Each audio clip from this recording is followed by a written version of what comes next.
I think maybe the biggest thing I learned was that I think EQ is much more important than IQ. And I think there's a certain level of IQ that is required to succeed, certainly.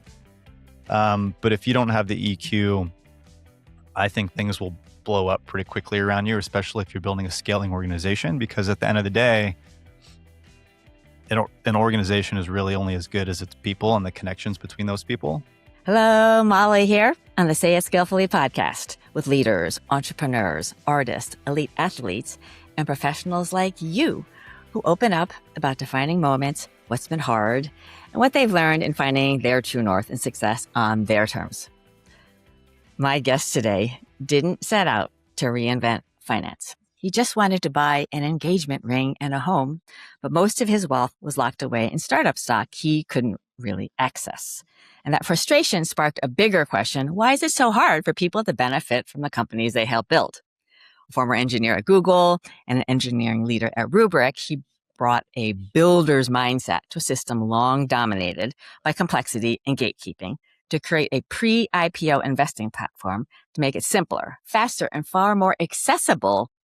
And in just 18 months, the company has scaled profitably to an 8-figure run rate, raised $17 million, and surpassed a $1.5 billion in assets on the platform. And a very warm welcome to the founder and CEO of Augment, Noel Moldvai. Noel, welcome to Say It Skillfully. Hello, how's it going, Molly? It's going so great. It's great to see you. And I do have to do a shout out to your very groovy neon backlit studio there. I have to say that is one of the cooler ones that I have seen for sure. Shout out to my my CMO Jameson for putting it together. Yes, golf clap. We love the creativity. So what you're doing, I love that you're creating this Robinhood for private markets to make companies like SpaceX or OpenAI something that's as accessible as any publicly traded stock. That is super cool. But before getting to Augment, Noel, I really am eager for listeners to get the chance to hear your journey to this point. We know it's a lot of ups, it's downs, it's twists and turns. And I know you're just really in the midst of your journey, but I'd love to hear it. Where do you want me to start? You can start anywhere. If you can remember your earliest memory as a kid, wherever you'd like to start. Well, I know that I think you'd mentioned in your book that you only learned how to speak English when you were 5. We have that in common. I learned English when I was around that age. I was born in the former Yugoslavia, and it was 4 different countries during the last 25 years. And my family's from, they haven't moved, but it's been a few different countries there. So we left from there. I think my earliest memory actually was leaving, like looking out the back of the car and waving goodbye to my grandparents, and being in the car with my parents and my little brother. And we went off to Canada. My parents knew no English. We knew no English. My little brother was 1. When I was 10, we spent 6 years in Canada. When I was 10, we came to California, and that's kind of where things really accelerated and started to live out the American dream. So before we get to the American part, to leave your grandparents, and I'm just wondering, no one's speaking English. Is anybody telling you what we're doing? I mean, really, what was the communication? Like, just get in the car and it's going to be fine? Yeah, I don't think my parents were great communicators. And, I remember asking them like, hey, what's going on? What are we doing? And they're like, well, we're trying to, build a better life for ourselves. There was a reason that we left Yugoslavia. There was a war that was happening and started in 95 around the same time. But I was leaving behind all of my family. I had an extended family there, and they're still all over there. I have a lot of cousins. All 4 of my grandparents had 6 to 12 siblings each. And I grew up in call it 1,000-person village. And so when I go back, and I go back pretty often, everyone's like, hey, you're, my cousin's cousin or whatever. And I'm just like, oh, okay. Well, good to see you again or meet you. I don't know. And that's kind of the extent of it. So we were here with just my direct family, and my dad has a lot of crazy stories during that time. I think my parents did a really good job shielding the kids from all of the struggles that we had. I had a great childhood. I was playing in the street. It was like one of those situations where, just come back home when the street lights turn on, and we got into a lot of trouble. And I think I definitely had a mischievous streak that didn't end probably until I was 18. Um, but no, it was a great childhood. So your brother, are you guys super close? I would say we've had a contentious sibling rivalry, I would say. But yeah, I think we've grown a lot closer in the last few years as I had kids, and we've just both become a lot more mature. And I think something my dad always says this. My dad's like, the male brain isn't fully formed until it's like 27. And I think you guys are both a little bit delayed. We're the later program here, the Moldvai household. Yes. Yes. So this not speaking English thing, your parents not speaking English. So how did we all learn English? No. So when we arrived in Canada, we actually had a pretty big community from Hungary and Serbia. And so there's another topic there, but I'm actually fully Hungarian. So there's a community over there. We were in the Toronto, Kitchener area. And so we actually stayed at a relative's, maybe a family friend's house that lived on our street in our village back home for about a month. And my parents would go to a local community college and take English classes, and they would drop my brother and me off at the daycare. And he was actually potty trained at one. And so we kind of just like had to figure it out. And, this was the days when people would carry around those massive camcorders with like the tapes. And so I have a lot of those from back in the day. And it was funny because like I clearly could not speak English. Everyone else was speaking English in the classroom and the teachers. And by the end, I think it was like maybe a 6-month program. I was learning. And it was actually my third language because I spoke Hungarian and then I spoke a little bit of Serbian. I lost most of the Serbian. I can still get by. The Hungarian's still there, but now I have the accent the other way. So. Okay. So, you're brainiac to me. Okay. So was school something that you really resonated with and doing well in school? I love school. I was drawn to math. I was drawn to physics. I wrote a lot of short stories in my free time during the summer. My summers were really boring. My parents didn't know, that you're supposed to send your kids to space camp and math camp and whatever. So they just kind of like left my brother and I at home. And my mom used to work at a roller skating rink that my brother and I also worked at, and so sometimes she'd bring us to work. But in my free time, I kind of just we did mischievous things and played out in the street, and I did math and physics problems and wrote short stories. And in school, I was always pretty good at school.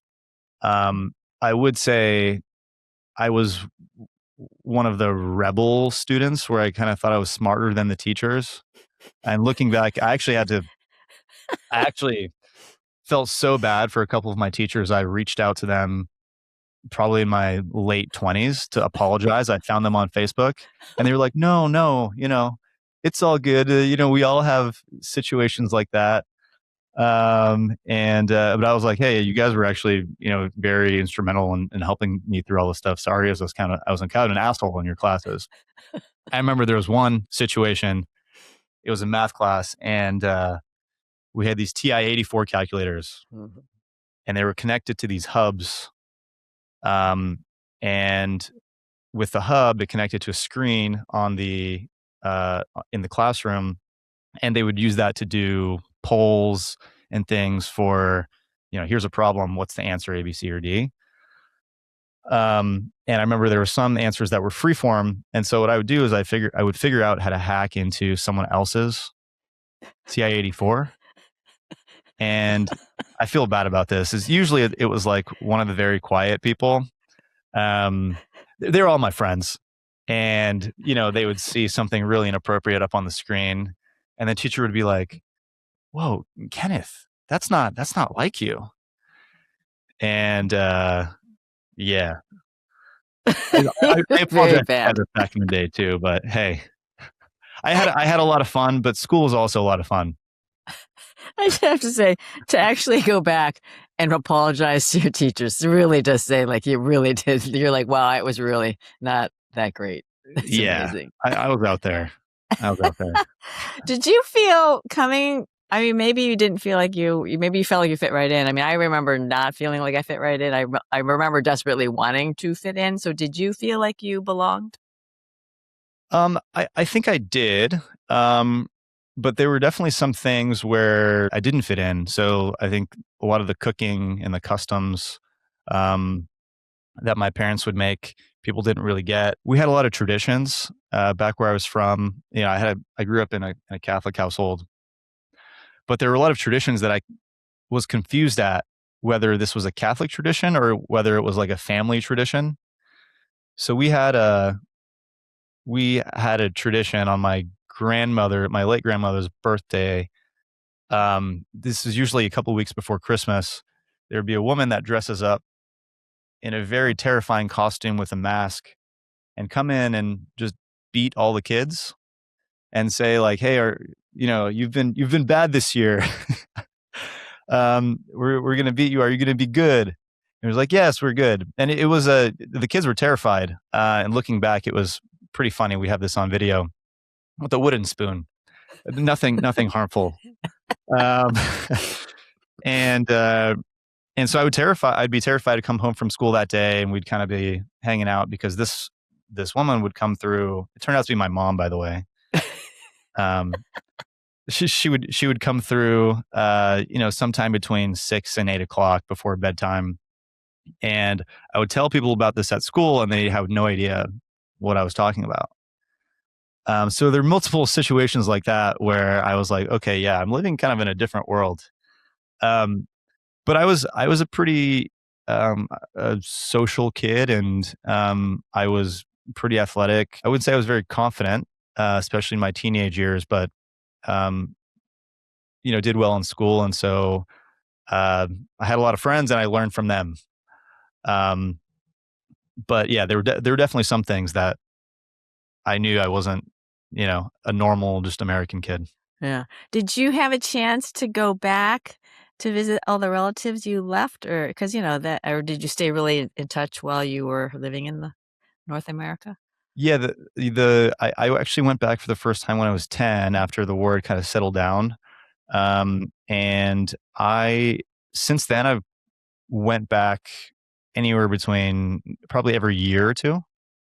So I go back pretty often, and now that I have the means to do so, I'll go back for a few days at a time and just see my my grandparents that are still alive. And it's a lot more fun because now my cousins have kids and I'm seeing the new generation, and things are the culture is changing over there a lot too. If if I was in my teens and I'd ask someone told me that they'd been to Hungary or Serbia, I would be absolutely shocked.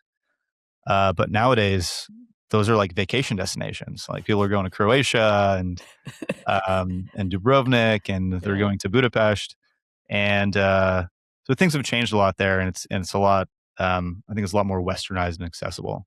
Yeah. Yeah. So the school journey, you're a brainiac, and were your parents, egging you on to go to college? You knew you were going to go? My parents didn't really know much about college. The way it worked over there was usually you'd pick your profession in high school, and if you needed extra, then you could go to these technical colleges. So my dad ended up doing one of these technical colleges. He was in. He actually wanted to be, I think, a TV repairman.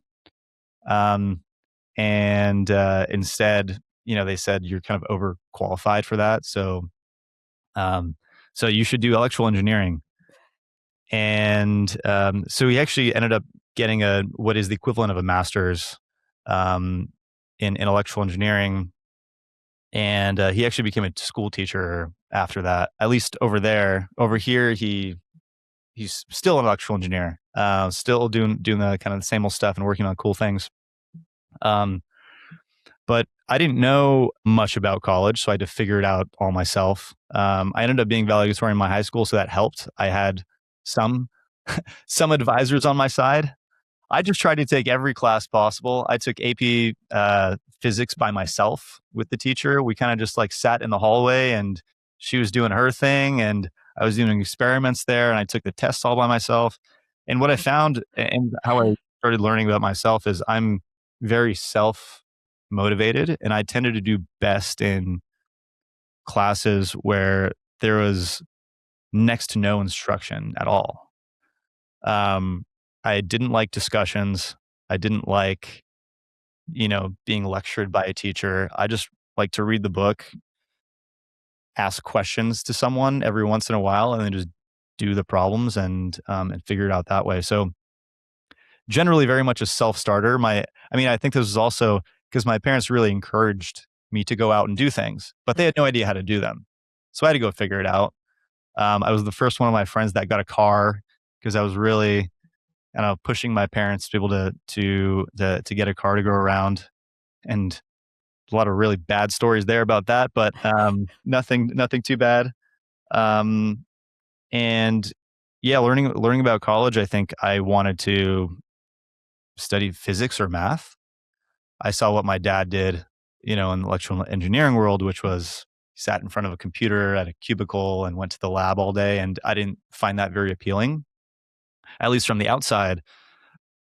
And I got to college. I was doing the physics and the math degrees classes. I respect math majors the most, physics majors the second, kind of everyone else below, because it is so hard. It's so abstract. You have no idea what you're doing. You're looking at equations. You have no idea what they mean. I think it takes a different level of person to continue to do that. And at the same time, um, um, at the same time, I also wanted to work on something where, the inputs would come out with an output and I would be able to see what I'm building. And so in college, I actually developed more of a passion for the engineering side of things and decided to go that route. But Yeah. my goal, I think from the beginning was to be like a nuclear physicist or something. Um, and ended up being a software engineer. So were your parents just like cheering on the sidelines? You can do it. They really had no idea what you were doing, or were they just sort of like, you do whatever you want, honey. We still love you. Um, my parents, it's a little bit of both. I think my parents trusted me enough where I think they knew what I was doing. Um, there was there was this constant thing of I would tell my mom that I did something pretty cool, and she wouldn't believe it until she saw it. I know, like my first internship, I was like, "Hey, mom, I'm going to doing this internship in San Francisco. I'm getting paid this much." She was like, "What? You are getting paid what?" And she had to I had to show her the paper. You are a valedictorian? Let me see. That type of situation. And so it was this pattern of like, I trust you, but also I don't believe that you actually did that. Like, you must be scamming me. Just for the record, I love my parents. I love my parents very much. And my parents, they were I think they let me do a lot of things. And they trusted me in what I wanted to do. And they were very much cheerleaders. I think my dad kind of understood the path, and he wanted me to take the safe path of, well, you get a degree and you go into engineering, and um, you can rise the ranks. And that's what I ended up doing shortly after school for a little bit, until I realized that really wasn't in my cards. It did not fit my personality.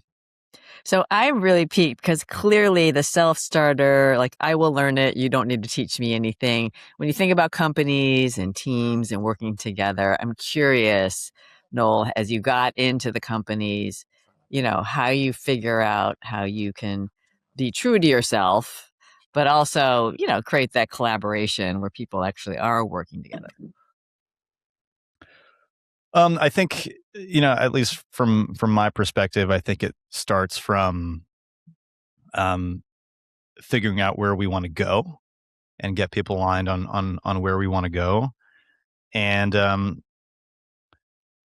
lot of time, it's actually me that spins up a very small prototype of how something is supposed to work, and you can do that really easily now with vibe coding. Be like, look, this is what's possible, and here's the business justification for how we can do this.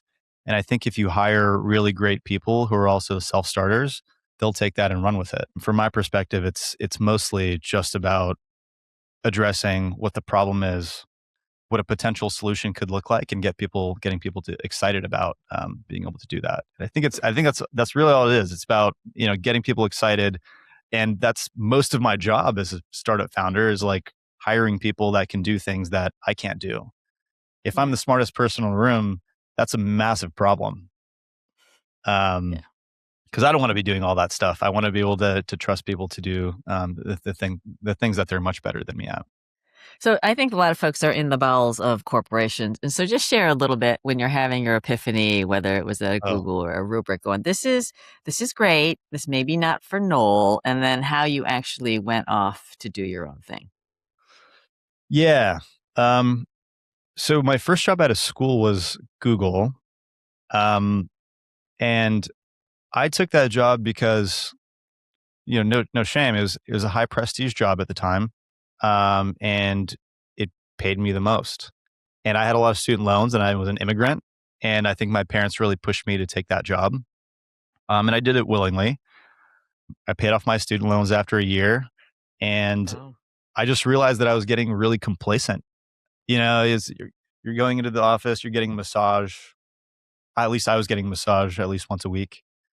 Um, Very tight shoulders, and kind of hanging out and doing like the 1-2 hour lunches. And granted, I was learning a lot, but I was learning a lot about one very specific system in a very specific product for a very specific group of users. Mhm. Um, and granted, I think the effect was a lot of money, a lot more money for Google, and a lot of millions of people would see this change, but I didn't personally feel like I was, very impactful in what I was building. And I remember there was something set up where we would um, follow around the sales team for a little bit. For this was Google AdWords, and I was like, wow, this is a completely different world.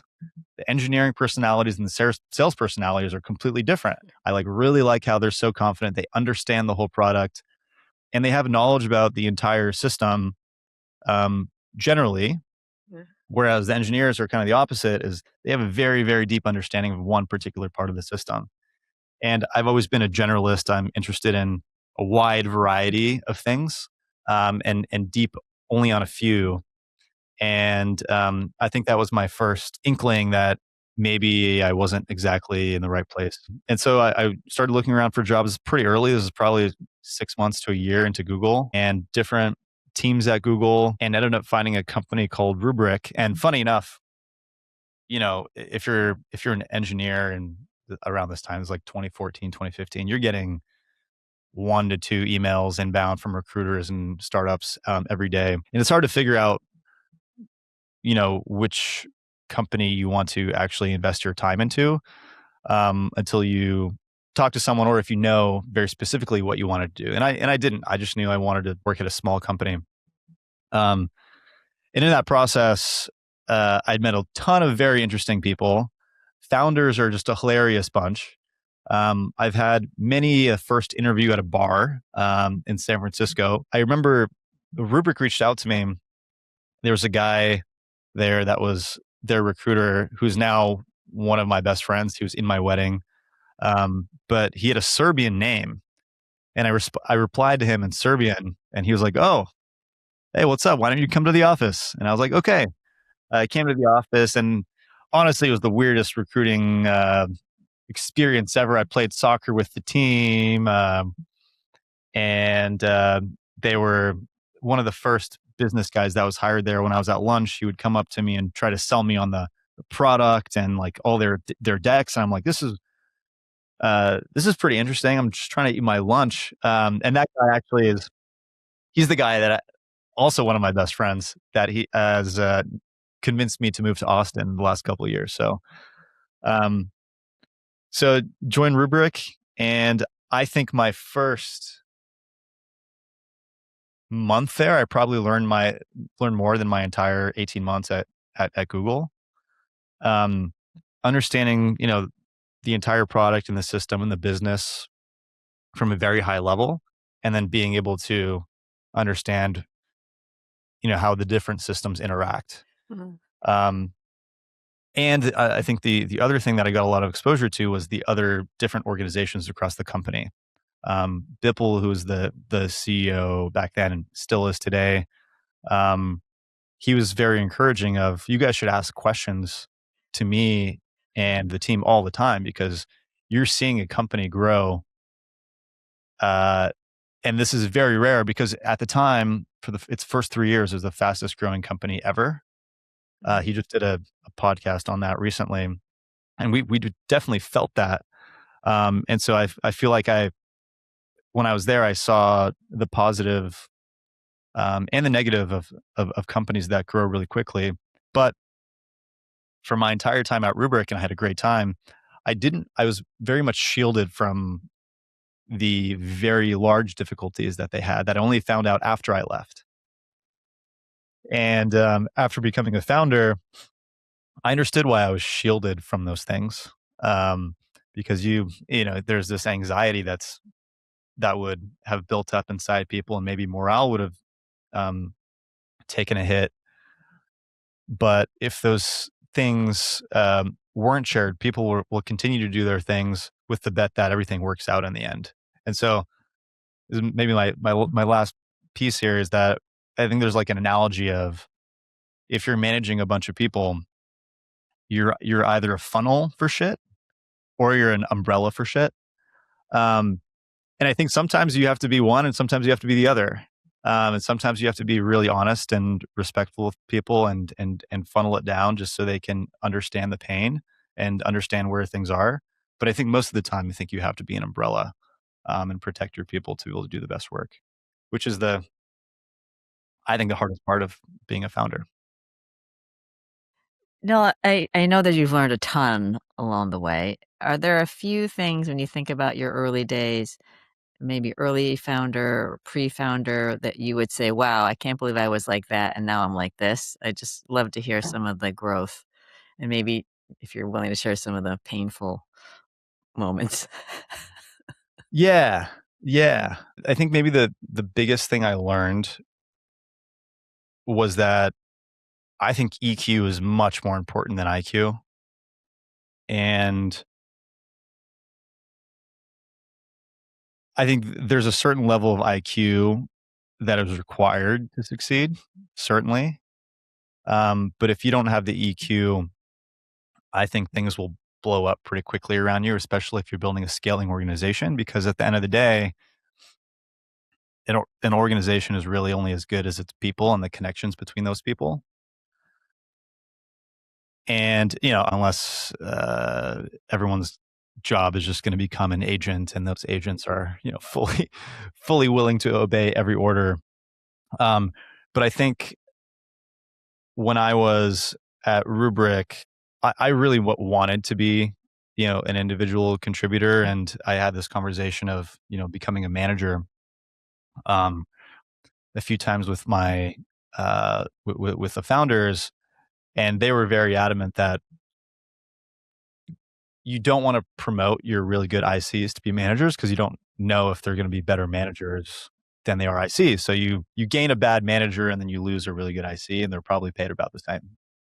Um, And looking back, I think at the time I probably wasn't, mature enough to be in that role. As a Hungarian, I think this is something I notice with Hungarians and maybe even people from the Balkan countries is that they're extremely honest.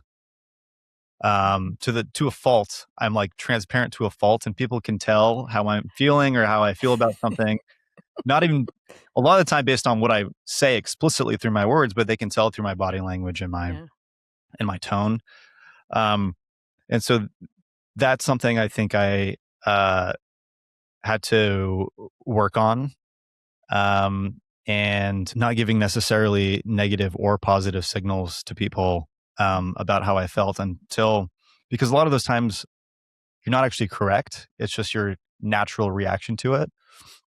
And so something I've learned to do is take an input, sit on it for a little bit, close my eyes, see how it makes me feel, and then be able to think through it logically and come up with the next step. So, you know, um, another job of a founder, I think, is to make decisions relatively quickly.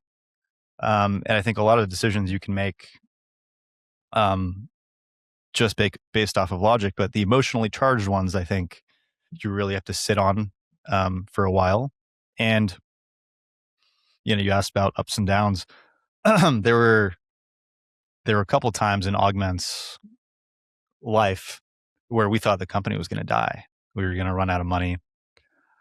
We had 5 people on the team. We had maybe 500K in the bank. We were burning 100K a month.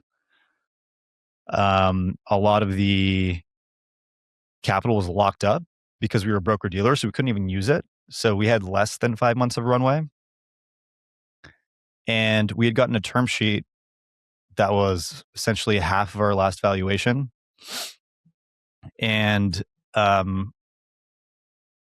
would have bought us quite a bit of runway. And that would have alleviated the short-term pain. But at the same time, we ended up talking to one of our investors at the time. And he said, that's a really low valuation. Why don't you guys just go for it? And if in 3 months it doesn't work out, it doesn't work out. And that's venture. He's like, well, that's venture, right? And do you really want to be sitting on an idea that doesn't work? So we ended up not taking the deal. And we ended up pivoting to the model that Augment is today. And things that ended up working out.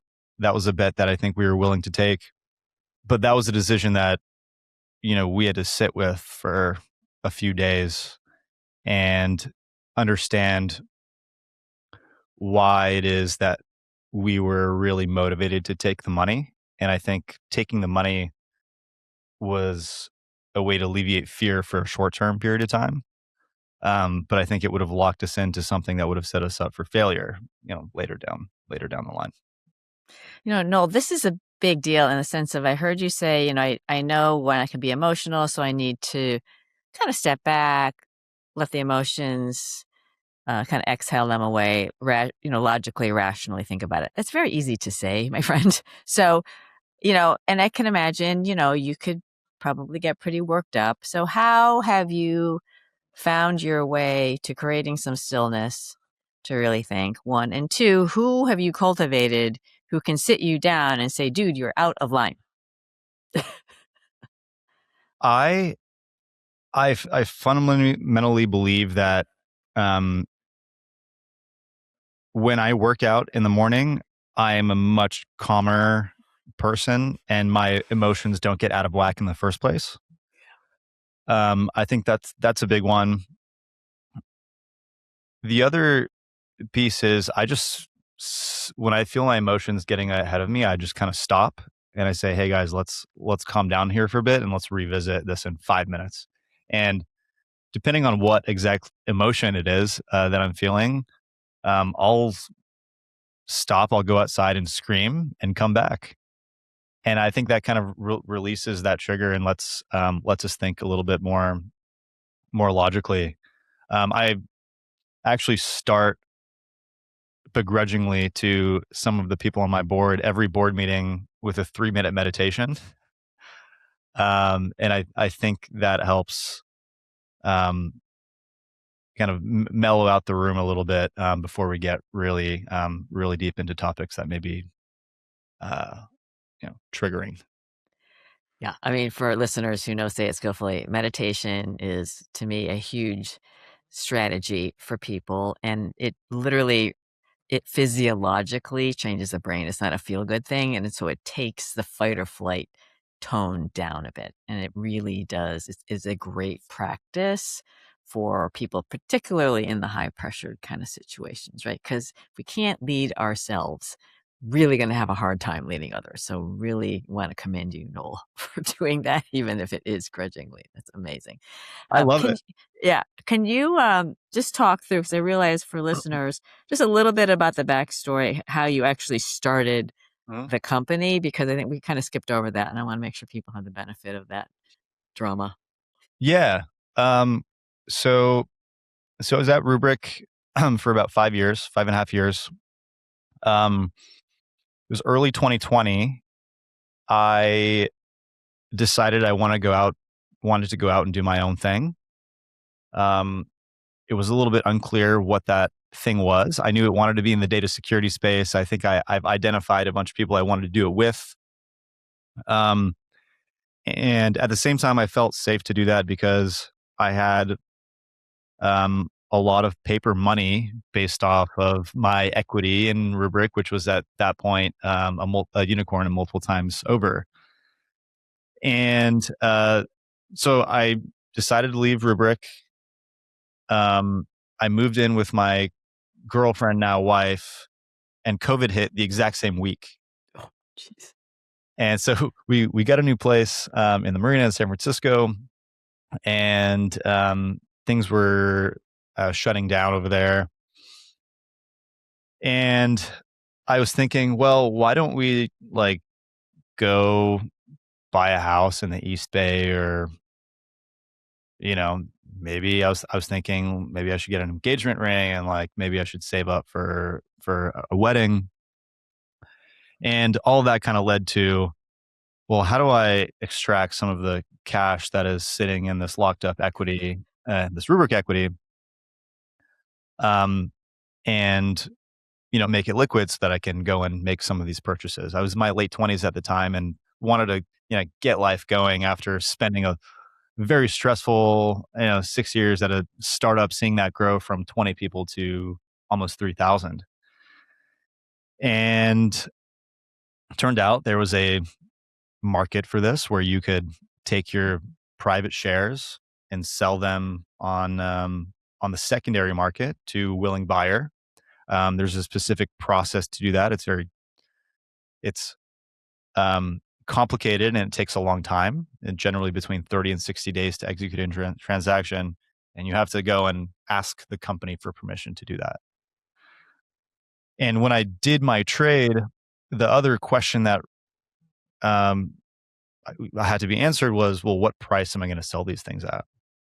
And so what you end up doing is it's kind of like a real estate deal. You put your shares on the market and you go and talk to a bunch of buyers individually and say, what are you willing to pay? What are you willing to pay? What are you willing to pay?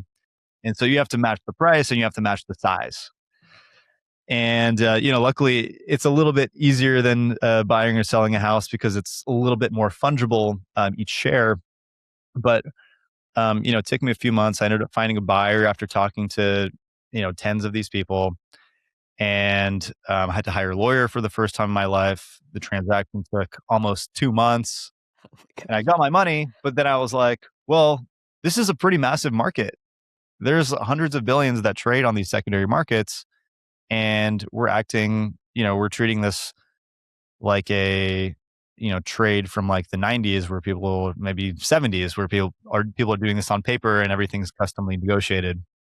And so um, I wanted to figure out a way to productize this entire experience, and build a product that was well suited for the scale that this market was already operating under. And so I ended up around that time reaching out to a bunch of people in the space. I met my co-founder Adam that way. Adam worked at a company called Shares Post, which was the first real brokerage in this space. I think they were the first big one they did was shares of Facebook before they IPO'd back in like Wow. 2010, 2011. And we decided to start a company that essentially would connect buyers and sellers, let them negotiate on the platform and execute the transaction. Now, that's what we started with. There were a lot of things that happened in between. We decided to really do this in early 2021 to 2022 when we started the company. Um, and it also took us, since the time we started the company, almost a year and a half to get a broker dealer license in order for us to be able to actually make money, because we couldn't make money up until that time. And that was the source of all of the issues around our company not having enough money to operate. And so this was like mid 2024 that we actually ended up launching what we wanted to launch, which is the Robinhood for private markets. And that model is a little bit more different, but the idea and the experience that we've landed at is you have an app, you deposit cash into your app. Instead of seeing public companies, you see private companies, and you can do click, click, buy, and you can do click, click, sell, just like you would with public markets or crypto. Yeah. That's crazy cool. It's Thank you. really cool. It's Very cool. it's something that I think the market's needed for a very long time. Yeah, no, for sure. That level of transparency and ease.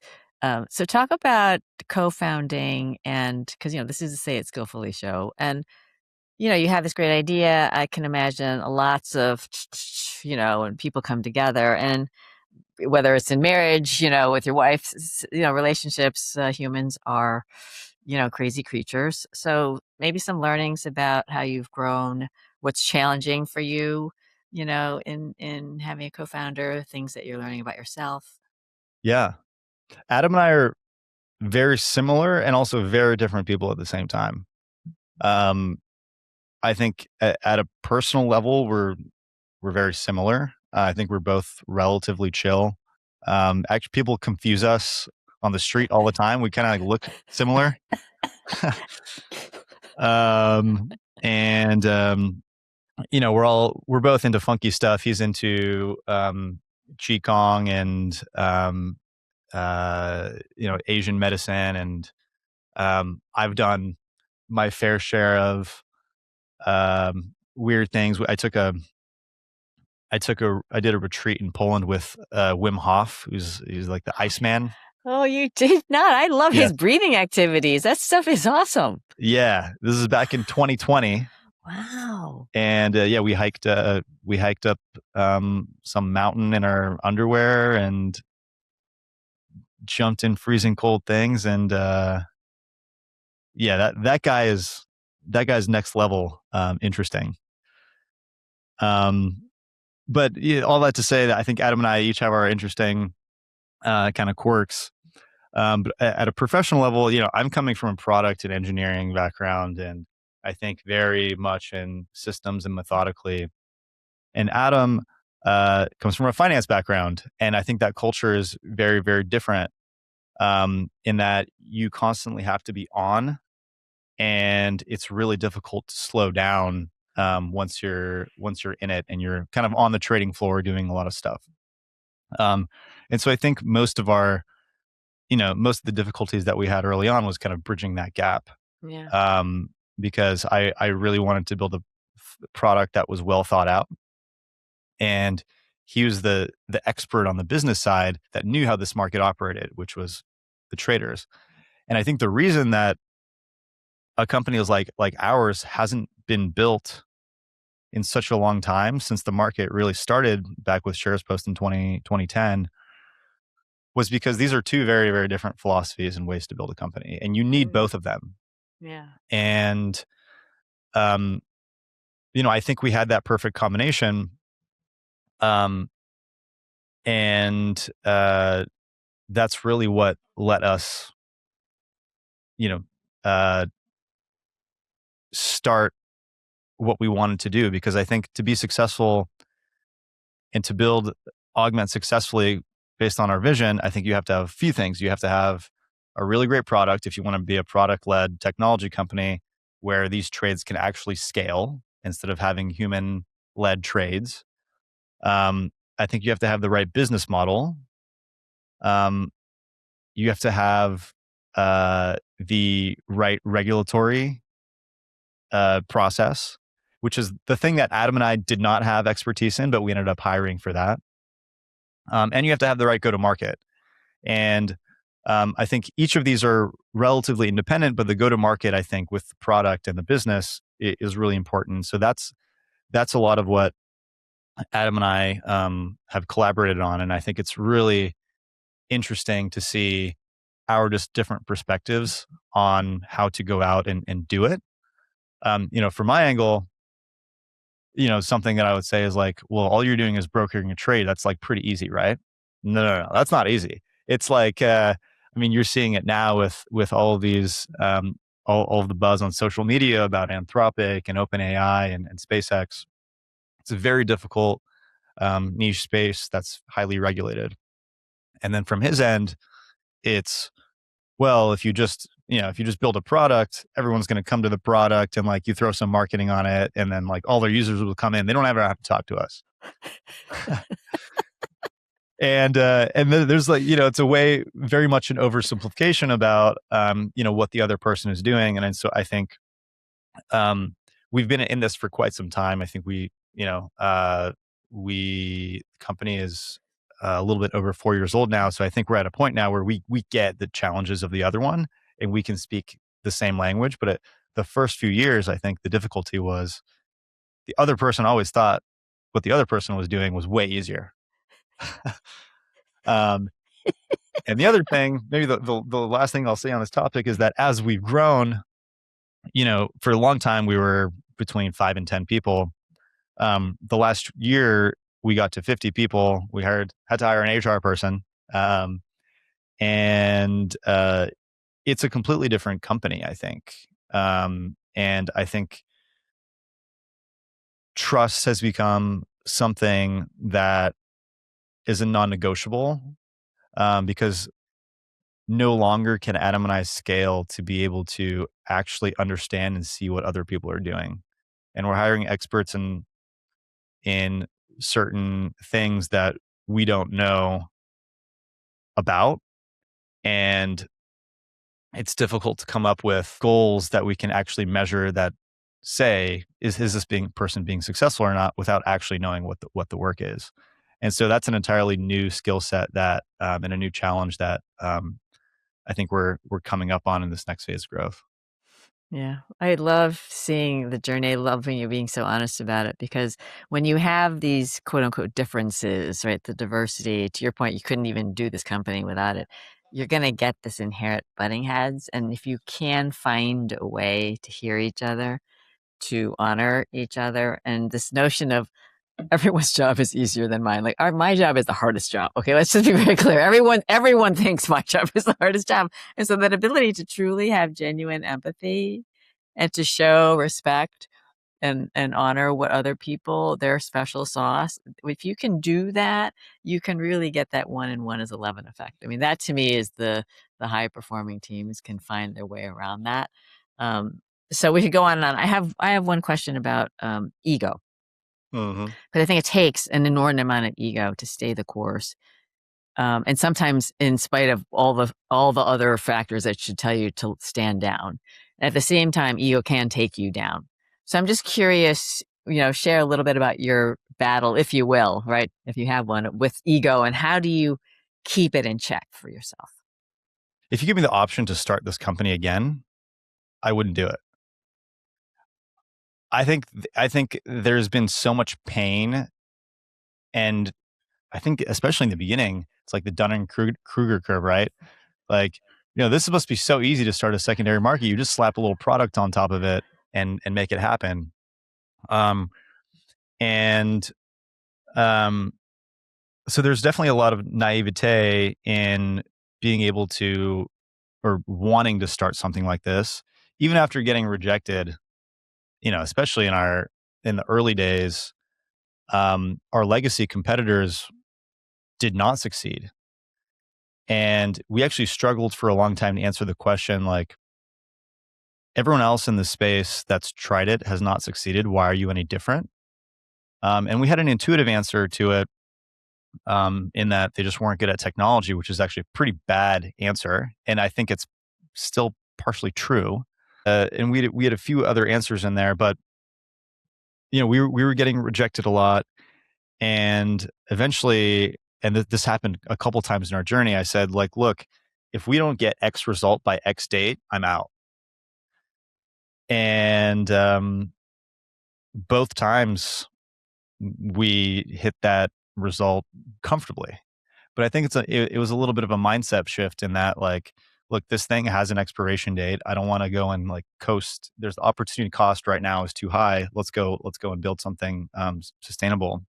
As for the ego piece, I think that it does take a ton of hubris to go and try and say to everyone, like, hey, you guys are all wrong.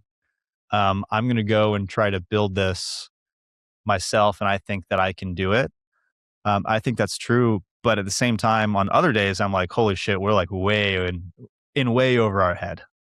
And I don't know if this is going to be possible. But I think you just take it day by day, and you make a 1% improvement every single day. And at the end of the year, you're like, holy shit, like this is actually working.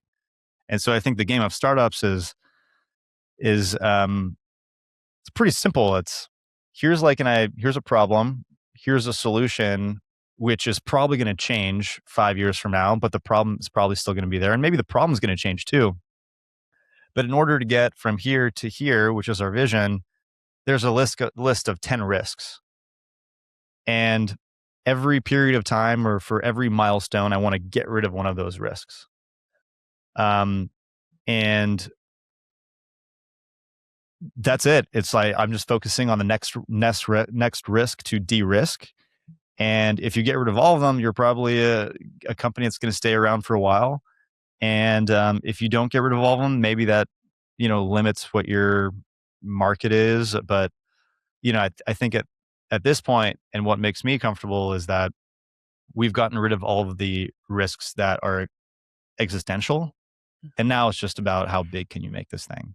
Yeah. And so I think at the end of the day, you're looking at a chessboard or something, and it's really intimidating. And so, but if you break it down into the little pieces that you could do step by step and actually do those things, it becomes a lot more digestible. I love it. I love it. Okay, a few questions before we wrap for fun. Mm-hmm. Hobbies. What hobbies do you have, Noel? I play soccer every weekend. I have 2 kids. They're very young, 2.5 and 1. I play with them a ton. I used to play tennis before I had kids. Play pickleball.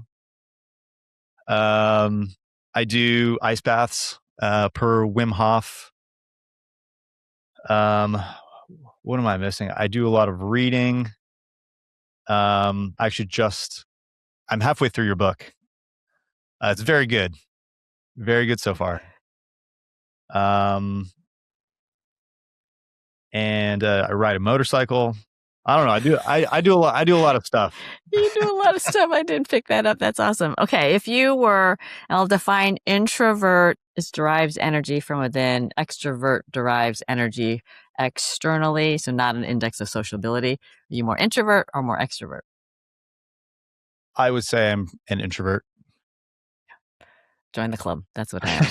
And you shared a lot already, but what might people, even people who know you super well, know, what might they find surprising about you? Oh man, even that people know super well, what might they find surprising about me? I listen to a lot of very aggressive heavy metal. And it's actually super calming for me. I was in a metal band in high school. I played drums. I love it. It's very calming. I probably go to a show every 2 weeks. I just go by myself and I hang out in the pit, and I'm definitely one of the older guys, but I love it. That, It's that fun. is that is fabulous, rocker. Okay, a wrap. Assuming you are where you are in life, wife, got the kids. Is there a do-over you would share with us? Something you would do over? I would be a lot more social in college. I feel like I mean, we didn't talk about this a ton, but I went to Berkeley, and I think the Berkeley engineering program was extremely difficult, especially unless you're coming from one of these schools that spits out graduates to Berkeley. Um, it's really difficult to get started. So my first 2 years, I did not socialize a ton. And then once I realized like, oh, this is actually like pretty easy once I'm caught up, then I did it a little bit. But I even, I joined a fraternity and I ended up dropping out right before initiation. It was a very stressful time in my life. So I think I would just tell myself like, hey, dude, just take it easy. This is enjoy yourself. Yeah, I could go on and on because I almost left Cornell because I was studying so hard. It literally, and I joined a sorority that saved my life because I was otherwise super stressed about it. Okay, rapid fire. In your next life, I know you have a long one left here. In your next life, what profession would you be? Um, I would say metal musician. I'd be a metal guitarist or a metal drummer. It's awesome. Uh, Okay, any nicknames you can share with us? I don't really have any nicknames. I would say most of my family calls me Noli. It's Noli. Yeah. And it's just funny because my son's name is Ollie, so it fits in there. It's a subsection. Love it. That's outstanding. Okay, your favorite food or cuisine? Thai food. The red curries get me. I love it. And you shared a lot with us. For listeners, do you have a top takeaway of yours that just kind of in listening to yourself? Top takeaway: listening to myself. Um, I would say it's naivete is both a blessing and a curse. So just go for it. I love it. And lastly, Noel, what was it like for you to share your journey with us today? This was kind of cathartic. The only people I really talk about this with, the only person is my wife. So I think it's been a pleasure talking to you, and hopefully this is helpful to other people on this journey. No, it absolutely is, and I admire you. I know we have a lot more we could talk about over a beer for sure, but I appreciate how you are part of the solution and you're helping everyone feel safe, seen and heard, and giving folks to be a chance to be their true and very best selves. And what you're doing, creating value, I think making meaningful opportunity for people who work for you and those who can use your platform. It's really awesome. So if I can be helpful in any little way, my friend, I am here for you. Thank you so much. It's been a W- pleasure, Molly. Yeah, we'll cross paths soon. Let me know if you're back, if you're out east. All right, will Ciao, do. ciao. Bye. Bye. Bye. Oh my gosh, so fun. Noel uses his voice skillfully, and he's creating the collective communication for everyone to win. And I want you to do the same. So please check out Marshall Goldsmith's and my #1 best-selling book. We also have Say It Skillfully 101 as a program to help everyone find their voice and learn to use it with clarity, with confidence, and with compassion. And my final thought, and this is from Noel, he shared, an organization is only as strong as its people and the connections among them. And that is a wrap, folks. Thank you for joining us. Please be part of the solution and kindly share this show. Amplify Noel's voice. Reflect on your own top takeaways and know that I am cheering for you to be who you are and say what needs to be said so that you and those around you create the shared reality that makes work and life so much better. Say It Skillfully is finding your authentic voice and knowing how and when best to use it with clarity, compassion, and confidence. Most communication and personal development preach playing the game, so you win. Say It Skillfully teaches you how to change the game, so relationships strengthen, performance improves, and everyone wins.